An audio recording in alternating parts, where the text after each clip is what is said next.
사이다 무비튼. 내 이름은 여주연. 대학 때부터 사귀어온 남친에게 최근 프로포즈를 받은 25살의 회사원이다. 이제 약혼자가 된 어남주와는 대학 때부터 고락을 함께한 사이였는데 졸업 후 남주는 소원이던 무역상사에서 근무하게 되었다. 이제 회사에서 자리도 잡히고 수입도 안정적이고 드디어 연애기간 6년 만에 결혼을 하게 됐다. 결혼식 날짜를 정하고 내가 회사를 그만두면서 신혼집에서 동거가 시작됐다. 부모님 상견례도 마쳤고 이제 남은 건 결혼식 준비를 마무리하는 것뿐이었다. 그런 와중에 내 결혼 소식을 들은 고딩 시절 친구인 왕재숙으로부터 갑자기 연락이 왔다. 왕재숙은 옛날부터 남자를 밝혔고 남의 남친 뺏기가 주특기인 아이였다.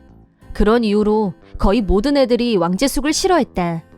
하지만 고딩 때 소프트볼 선수였던 나는 그땐 완전 보이시한 타입이어서 남친도 없었고 다른 애들처럼 남자 문제로 왕재숙과 얼굴 붉힐 일도 없었다. 그래서 왕재숙과 연락하는 유일한 1인이 나였다. 그런 왕재숙이 갑자기 우리 친구잖아. 네 약혼자 언제 소개할 거야? 라며 들이댔다. 결혼식 준비로 바빠서 시간이 없다고 해도 그럼 결혼식장은 어디냐고 계속 물어왔다. 그러자 며칠 후 결혼식 준비로 미팅을 하고 집으로 돌아가려는데 결혼식장 앞에서 왕재숙과 부딪혔다. 왕재숙은 이런 우연이 라면서 흥분했지만 이런 어색한 우연이라니 계획적이란 느낌밖엔 들지 않았다. 차라도 한잔하자고 어찌나 때를 쓰는지 어쩔 수 없이 근처 카페에 잠깐 들어가기로 했다. 왕재숙은 내 앞이 아닌 남주 앞자리로 가서 마주 앉더니 완전 여자하고 있었다. 눈을 동그랗게 뜨고 예쁜 척하면서 남주한테 눈을 맞추더니 지금 하시는 일이 뭐예요? 어쩌고 계속 말을 거는데 왕재숙이 남주를 친구의 약혼자 이상으로 보고 있다는 강한 느낌이 들었다. 아무리 그래봐야 남주는 지금까지 나하고의 6년 동안 단 한 번도 바람 피운 적이 없는 남자다. 한결같이 나만 바라보는 남주에 대해서는 믿음이 있었다. 그래서 왕재숙이 아무리 유혹한들 절대 흔들리지 않을 거라고 믿고 있었다.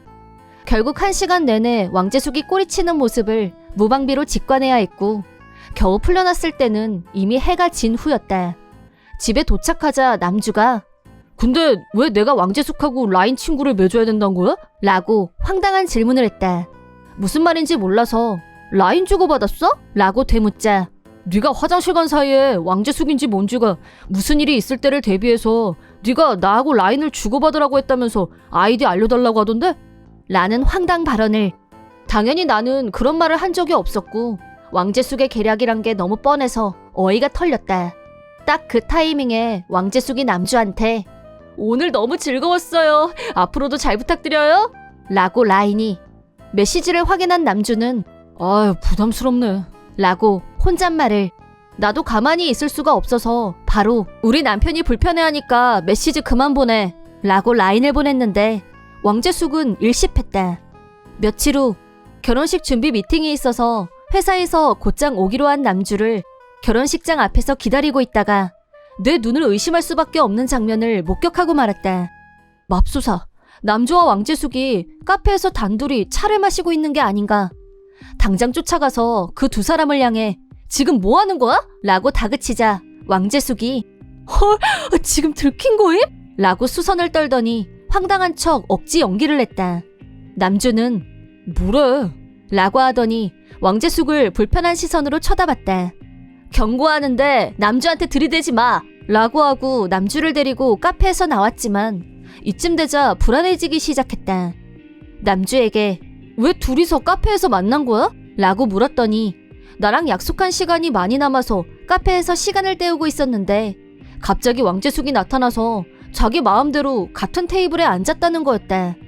남주가 이제 곧 결혼할 거니까 앞으로 라인은 그만 보내라고 하니까 무슨 영문인지 왕재숙은 너무 좋다. 그럼 여주한테도 얘기해야겠네? 라면서 딴소리를 하길래 피하는 게 상책이다 싶어서 일어서려는 찰나에 내가 왔다는 거였다. 남주는 너무 어이가 털린다면서 내가 보는 데서 왕재숙을 차단했다. 나더러도 왕재숙을 차단해버리라고 했지만 그래도 고딩 때부터 알고 지낸 친구를 그렇게 쉽게 손절할 수는 없었다. 다음 날 남주가 집에 두고 간 물건이 있어서 가져다 주려고 회사에 갔는데 회사 입구에서 서성거리고 있는 왕재숙을 발견. 너무 소름이 끼친 나는 야, 네가 왜 여기 있어? 여기서 뭐해? 라고 하면서 왕재숙 팔을 잡아 끌었다. 그러자 너야말로 왜 왔어? 남주씨는 이제 내 거거든? 질척대지 말고 그냥 포기해. 라고 하면서 거만한 표정으로 나를 쳐다봤다. 뭐라고? 내가 다시 묻자 나 어제 남주씨한테 프로포즈 받았어. 연봉 장난 아니란 말 듣고 나서 내가 찍었거든? 생각했던 것보다 너무 쉬워서 나중에 좀 김이 새더라고. 라고 떠들었다. 몸이 부들부들 떨렸고 앞으로 남주 근처에 얼씬거리지 마. 라고 하고 회사 안으로 들어갔다. 남주한테 연락하자 바로 내려왔고 방금 전 일을 얘기하면서 프로포즈가 무슨 말이냐고 하자 남주는 배로 움켜쥐고 빵 터졌다. 내가 왜 네 친구한테 프로포즈를 해? 그 여자 진짜 이상하다니까. 라고 하더니 나보고 앞으로 엮이지 않는 게 최상이라고 했다. 아무리 고딩 때부터 친구지만 내 남편감을 노리는 마당에 이미 친구라고 할 수도 없고 선을 그을 때라는 생각에 나도 라인을 차단했다. 그리고 만약 다음에 또 결혼식장이나 회사 앞에 나타나면 그때는 경찰을 불러야겠다고 생각했다. 남주 회사에서 나와서 집에 들어오자 바로 초인종이 울렸다.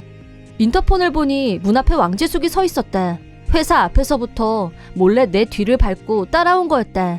너무 놀라서 몸이 얼음처럼 굳어버렸는데 왕재숙은 네가 어렵게 찾은 남편감을 내가 뺏어서 참 미안한데 어쩌겠어. 이렇게 빨리 나한테 프로포즈 할 줄이야. 이 미모 어쩔? 나한테 완전 푹 빠졌나봐. 라면서 대단한 승리라도 거둔 양 깔깔 웃었다. 나도 지지 않고 남주한테 그 얘기했더니 빵 터지면서 어이없어 하던데? 라고 하자 응? 라면서 미간에 주름살이 잡혔다. 그러더니 나한테 이제 곧 결혼할 거니까 앞으로 라인 그만 보내라고 했어? 앞으로 계속 같이 있을 거니까 라인도 보낼 필요 없다. 그런 뜻 아니었어? 라고 헛소리를.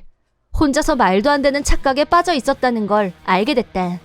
내가 말귀를 제대로 알아들어야지. 나랑 결혼할 거니까 라인 보내지 말란 뜻이지. 착각 좀 그만해. 라고 하자 진짜 그런 거야?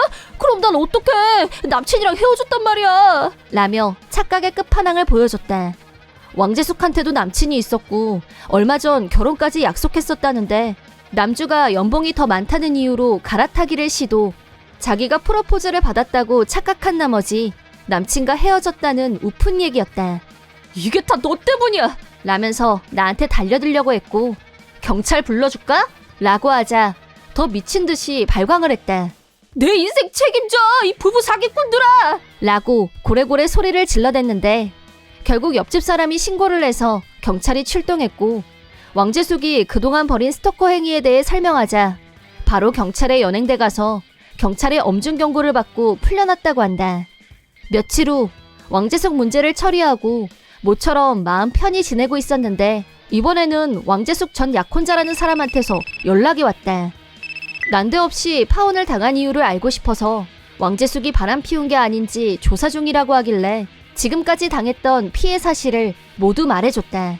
그러자 남자도 황당해하면서 나한테 미안하다고 하더니 전화를 끊었다.